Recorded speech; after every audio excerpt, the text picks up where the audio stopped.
வணக்கம் astro Arunji channel நேயர்களே, நான் உங்கள் அன்பான சயின்டிஃபிக் வேதிக் அஸ்ட்ராலஜர் அஸ்ட்ரோ அருண்ஜி பேசுகிறேன்.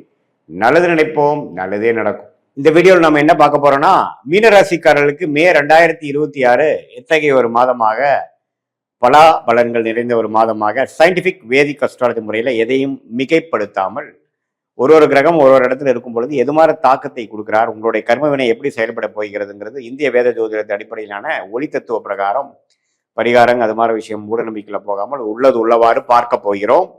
மே 2026 பிறக்கும் பொழுது மீனராசிக்காரர் பார்த்தீங்கன்னா ஜென்மசனியின் தாக்கத்துல இருக்க போறாங்க. குரு 4ஆம் இடத்துல இருக்கிறார். ஜூன் மாசம் தான் பயிற்சி ஆகிறார். ஸோ மேல எந்த மாற்றமும் இல்லை. 12ல ராகு, 6ல கேது.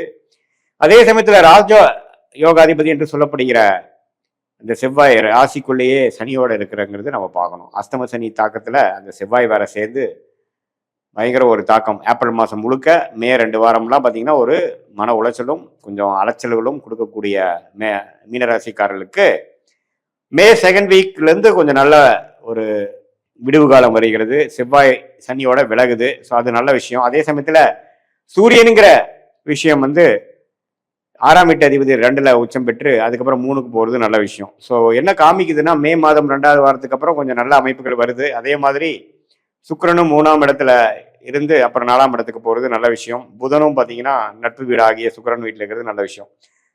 ஸோ ஜென்மசனியால் பாதிக்கப்பட்டிருக்கக்கூடிய மீனராசிக்காரர்கள் கொஞ்சம் மனம் சஞ்சலமாகவும் மனம் டல்லாகவும் எந்த ஒரு முடிவும் எடுக்க முடியாத அமைப்பாகவும் கொஞ்சம் சோம்பேறித்தனம் உள்ளவாகவும் அது மாதிரி அமைப்பு தான் போகும். அலைச்சல்கள் ரொம்ப நிறையா இருக்கும். தேவையற்ற அலைச்சல்களாகவும் இருப்போம். அப்படிங்கிற மாதிரி அமைப்புகள் போய் கொண்டிருக்கக்கூடிய மீனராசிக்காரர்களுக்கு இந்த மே மாதம் 2-3 வாரம் கழிச்சு வரக்கூடிய செகண்ட் ஆஃப் ஓரளவுக்கு விடிவு காலத்தை கொடுக்குது. ஜென்மசனி விஷயங்கள் முடியக்கூடிய அமைப்புகளை காட்டுது. அதுக்கப்புறம் வரக்கூடிய குரு பயிற்சி ஜூன் மாதத்துக்கு அப்புறம் ஜென்மசனி ஆகிய சனியவே பார்க்கறதுனால ஒன்றுமே அதோட தாக்கங்கள் குறையும். ஸோ அதுக்கு வேணுங்கிற சில அடிப்படையான ஃபவுண்டேஷனான சில நல்ல விஷயங்கள் உங்கள் தொழிலையாக இருக்கட்டும், உங்கள் வேலையிலையாக இருக்கட்டும், உங்கள் உறவுகளையாக இருக்கட்டும், எல்லாத்துலேயுமே ஒரு நல்ல மாற்றத்தை கொடுக்கக்கூடிய அமைப்பு மே 2வது வாரத்திலிருந்து மீனராசிக்காரர்களுக்கு அந்த குரு பயிற்சிக்கு முன்னாடி வரக்கூடிய நல்ல அமைப்பை வாழ்க்கை சம்பவங்களாக அடிப்படைகளாக அமைச்சு கொடுக்கக்கூடிய ஒரு அமைப்பு இந்த செவ்வாய் சனியோட விலகிறதும், சுக்கிரனோட வீட்டில் புதன் வருவதும், சுக்கிரன் 4ஆம் இடத்துக்கு போய் 10ஆம் இடத்தை பார்ப்பதும் இது மாதிரி நல்ல அமைப்புகளை கொடுக்கக்கூடிய அமைப்பாக மீனராசிக்காரர்கள் இருக்கு. ஸோ இதுவரை மன உளைச்சலும் அலைச்சல்களும் மன விரக்திகளும் தேவையற்ற மனசோர்வுகளும் இருக்கக்கூடிய மீனராசிக்காரர்களுக்கு ஓரளவுக்கு ரிலீஃப் கொடுக்கக்கூடிய ஒரு விடிவு காலம் கொடுக்கக்கூடிய அமைப்பாக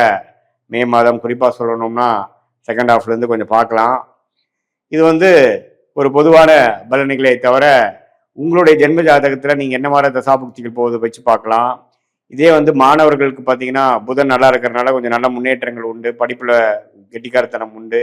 காம்படிட்டிவ் எக்ஸாம்ஸ் கிளியர் பண்ணக்கூடிய அமைப்புகளாக இருக்குது. அதே மாதிரி உங்களுடைய ஜாதகத்தில் எது மாதிரி புதன் இருக்குது, உங்களுடைய தசாபுக்திகள் என்ன லக்னத்தில் பிறந்தீங்க, அதே மாதிரி அந்த லக்னத்துக்கு ஏற்ற மாதிரி ஒரு நல்ல தசாபுக்திகள் போய் கொண்டிருக்கிறதா, அந்த தசநாதன் புக்திநாதன் உங்களுடைய பிறந்த தேதி பிறந்த நேரம் பிறந்த ஊரை வைத்து வரக்கூடிய திருக்கணித பஞ்சாங்கத்தில் எப்படி இருக்கிறார், ஸ்தானபலம் என்ன, திக்பலம் என்ன, திருப்பலம் என்ன, யார் யாரை பார்க்குறாங்க, எந்த இடத்துல இருக்கிறாங்க, லக்னத்துக்கு எந்த இடத்துல இருக்கிறார், எந்த ஆதிபத்தியை கொடுக்குறார் அப்படிங்கிறதெல்லாம் தீர நம்ம ஆராய்ந்து அதுக்கு பிரகாரம் நம்மளுடைய சயின்டிஃபிக் வேதிக் அஸ்ட்ராலஜி முறையில் எந்த விதத்தையும் மிகைப்படுத்தாமல் ஒரு கிரகம் ஒரு டிகிரி அடிப்படையில் இருந்து ஒரு டிகிரிலையும் ஒரு கிரகம் இருக்க நீங்கள் பிறக்கும் பொழுது எது மாதிரியான ஒரு கர்மவினை உங்களுக்கு கொடுக்குது, எந்த தாக்கத்தில் நீங்கள் பிறந்திருக்கீங்க, எது மாதிரி வாழ்க்கையை வாழணும் அப்படிங்கிறதுக்காக இந்த பிறவி எடுத்துக்கொண்டீர்கள் அப்படிங்கிற ஒரு விஷயத்தை புரிந்து கொள்ளக்கூடிய ஒரு அற்புதமான ஒரு சாஸ்திரம் தான் இந்திய வேத ஜோதிடங்கிறது நம்ம புரிஞ்சுக்கணும்.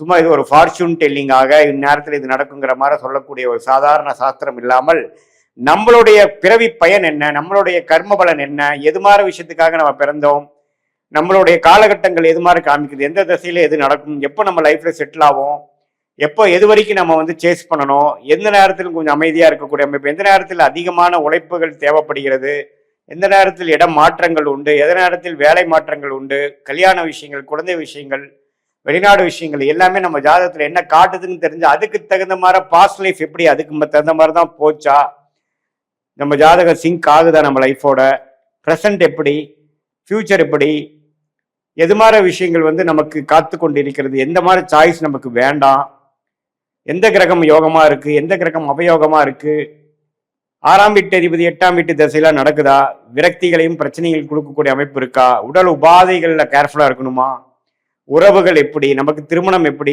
கலப்பு திருமணமா, காதல் திருமணமா, அரேஞ்ச் மேரேஜா, எப்படி நமக்கு பிராப்தங்கள் காட்டுது, சீனியர் சிட்டிசன்ஸ்க்குலாம் ஹெல்த் விஷயங்கள் எப்படி இருக்கு, அவங்க ரிட்டையர்மெண்ட் எப்போ வருது மாதிரி இருக்கு, எப்போ வந்து அவங்க வேலையிலேருந்து கொஞ்சம் ஓய்வு பெறுவாங்க, தொழிலில் எப்போ செட்டில் ஆவாங்க, அது மாதிரி எல்லா வாழ்க்கைக்கு தேவையான எல்லா வயதினருக்கும் தேவையான வாழ்க்கை குறிப்புகள், வாழ்க்கைக்கு வேணுங்கிற அந்தந்த அடிப்படையான அந்தந்த ஏஜில் வரக்கூடிய கேள்விகள், அதுக்கு தகுந்த மாதிரி ஒரு கிளாரிட்டி எல்லாமே சயின்டிபிக் வேதிக் அஸ்ட்ராலஜி முறையில் ஒரு கிரகமும் உங்கள் ஜாதகத்தில் எப்படி இருக்குது, என்ன தசை நடக்குது, புக்தி நடக்குது, அந்தரம் நடக்குது, சூக்ஷமம் நடக்குதுங்கிற வாரக்கணக்கில் நாம் வந்து பலன்களை எடுத்து எது மாற லக்னத்துக்கு எது மாற விஷயத்தை கொடுக்கும். லக்னாதிபதி வைத்து தான் எல்லாம் சொல்ல முடியும். லக்னம் ஸ்ட்ராங்காக இருக்கா, லக்னம் எதை குறிக்குது, நீங்கள் எதை தேடி போய் கொண்டிருக்கிறீர்கள், ஃபினான்ஷியல் க்ளோரி தேடுறீங்களா, மன அமைதியை தேடுறீங்களா, உறவுகளை வந்து ஒரு ஹார்மோனியஸ்னஸ் அன்னோனியத்தை தேடுறீங்களா, குழந்தைகள் நல்லா வரணும்னு தேடுறீங்களா, அல்லது சிற்றின்பத்துக்கு தேடுறீங்களா, பேரின்பத்துக்கு தேடுறீங்களா, ஆன்மீக தேடுதல் உண்டா, எது மாதிரி விஷயத்துக்காக உங்களுடைய வாழ்க்கை பயணம் போய் கொண்டிருக்கிறதுங்கிறதா நம்மளுடைய ஜாதகத்துல புதைந்து கிடக்கக்கூடிய விஷயமாக சயின்டிபிக் வேதிக் அஸ்ட்ராலஜி முறையாக பார்த்து அது மூலமாக எது மாதிரி விஷயங்கள் நம்ம எடுக்கலாம், எது மாதிரி விஷயங்களை நம்ம தவிர்க்கலாம் அப்படிங்கிறது பார்த்தோம்னா தேவையற்ற சமய விரயங்கள், தேவையற்ற பொருள் விரயங்களை தவிர்த்து நம்மளுடைய பிராப்தம் என்ன, நம்மளுடைய தோஷம் என்ன, நாம வாங்கி வந்த வரன் என்ன, எந்த கிரகம் நமக்கு சாதகமாக இருக்கிறது, அந்த கிரகத்தின் வேலை தொழில் படிப்பைக்கு நம்ம போனோம்னா நம்ம வாழ்க்கையை எளிதில் அமைச்சு கொள்ளலாம், எந்த நேரத்தில் அடக்கி வாசிக்கலாம், எந்த நேரத்தில் நம்ம வந்து கொஞ்சம் ரிஸ்க் எடுக்கக்கூடிய அமைப்புகள் நமக்கு நல்ல பலன்களை கொடுக்கும் அப்படிங்கிறதை நாம துல்லியமாக உங்களுடைய பிறந்த தேதி, பிறந்த நேரம், பிறந்த ஊரை வைத்து வரக்கூடிய திருக்கணித பஞ்சாங்கத்தில் வரக்கூடிய ஜாதகத்து மூலமாக பார்த்து அதையே இப்ப நம்ம சொன்ன கோச்சாரத்துல வரக்கூடிய இந்த குரு பயிற்சி, ராகு பயிற்சி, சனி பயிற்சி, இந்த மாத பயிற்சி நம்ம எப்படி பொது பலனா பார்த்தோம் பார்த்தீங்களா, அதையும் சேர்த்து வைத்து பார்க்கும் பொழுது ஒண்ணுமே துல்லியமான பலன்கள் எடுத்து அது மூலமாக நம்மளுடைய லைஃப் பொட்டன்ஷியல் என்ன, நம்மளுடைய கோல்ஸ் என்ன, எந்த நேரத்தில் எப்படி செய்யலாம், எப்படி ஒருத்தருக்கு கூகுள் மேப் வந்து ஒரு இடத்துல இருந்து இன்னொரு இடத்துக்கு போய் சேர்வதற்கு, தெரியாத இடத்துக்கு போய் சேர்வதற்கு அது உதவிகரமாக இருக்குது ஒழிய அது நாம தான் போய் டிராவல் பண்ணணும். கூகுள் மேப் உங்களை தூக்கிட்டு போய் விடாது. அதே போல இந்திய வேத ஜோதிட அடிப்படையிலான சயின்டிபிக் வேதிக் அஸ்ட்ராலஜி முறை உங்களுக்கு என்ன மாதிரி பேட்டர்ன், என்ன மாதிரி ஒரு ட்ரெஜெக்டரி, என்ன மாதிரி ஒரு வடிவத்துக்குள்ள உங்க வாழ்க்கை போய் கொண்டிருக்கிறது, எதை நோக்கி நம்ம போய் கொண்டிருக்கிறோம், எப்போ நேரத்தில் எதை செய்தால் நமக்கு எளிதில் நம்மளுடைய குறிக்கோள்கள் அடைய முடியும், நம்மளுடைய தேவையற்ற விஷயங்களை நம்ம தவிர்த்தாவே பார்த்தீங்கன்னா செய்ய வேண்டிய விஷயத்த நல்லா செய்யலாம். நிறைய பார்த்தீங்கன்னா நம்ம டிஸ்ட்ராக்டடாக போயிடுறோம். படிக்கிற விஷயத்துல இருக்கட்டும், வேலை விஷயமா இருக்கட்டும், பண்ணி 1 வருஷம் 2 வருஷம் போனதுக்கு அப்புறம் தான் அது நமக்கு உகந்தது இல்லை, நமக்கு அது சரி வரல அப்படின்னு நினைக்கிறோம். அது முதலே நமக்கு தெரிஞ்சு வருமுன் காப்போம் அப்படிங்கிற ஒரு விஷயத்துல சயின்டிபிக் வேதிக் அஸ்ட்ராலஜி முறையில் நம்மளோட கர்ம வினைகளை கிரகத்தின் சஞ்சாரங்கள் மூலமாகவும் கோச்சார பலன்கள் மூலமாகவும் டிரான்சிட் அஸ்ட்ராலஜி என்று சொல்லப்படுகிற முறையிலையும் பார்த்து அது உங்களுடைய துல்லியமான தசாபுக்தியில் வச்சு சிங்க் பண்ணி நம்ம பார்க்கும் பொழுது துல்லியமான பலன்கள் எடுத்து அது மூலமா வாழ்க்கையில் எதிர்நீச்சல் போடாமல் வாழ்க்கையில் ஜெயிக்க முடியும் என்று சொல்ல விரும்புகிறேன். மீண்டும் மற்றொரு காணொளியில் சந்திப்போம். நன்றி.